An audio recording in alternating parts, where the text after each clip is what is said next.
La décision modificative qui nous est soumise a pour unique objet d'affecter des crédits supplémentaires de la Nouvelle-Calédonie au titre du complément de dotation 2020 et de la dotation 2021 retenue par le Haut-Commissaire dans le cadre du règlement d'office du budget 2021 au financement de l'aide médicale de la province Sud jusqu'au 31 décembre prochain.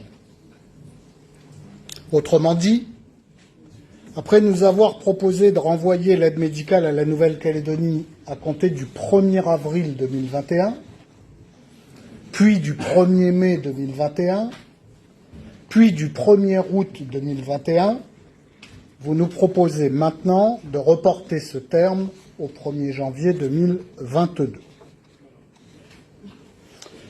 Ces reports successifs prêteraient à sourire s'ils ne révélaient votre incapacité à respecter les engagements pris en GTPE, lequel avait initialement acté un renvoi de l'aide médicale à la Nouvelle-Calédonie à compter du 1er janvier 2022.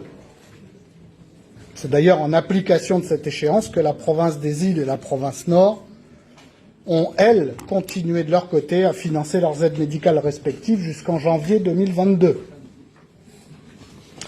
Ces reports successifs prêteraient à sourire s'ils ne révélaient en outre votre irresponsabilité dans la conduite des affaires du pays.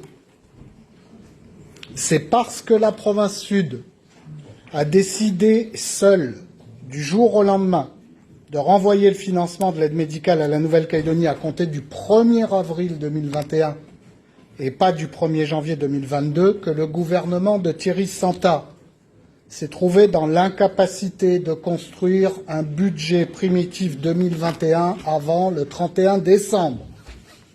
Et c'est ce qui a conduit à la procédure de règlement d'office du budget de la Nouvelle-Calédonie par l'État, ce qui est une première depuis 30 ans.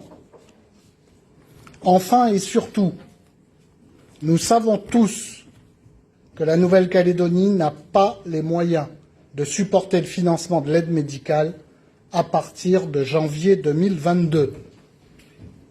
Le gouvernement de Thierry Santa l'a clairement indiqué dans son document d'orientation budgétaire 2021-2023, dont je vous livre, sous forme de citation, le passage le plus clair.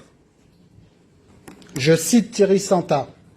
« L'hypothèse d'une cessation des interventions provinciales dans certains domaines impliquerait de nouvelles charges potentielles pour la Nouvelle-Calédonie, dont 12 milliards pour l'aide médicale et 2 milliards pour l'enseignement privé.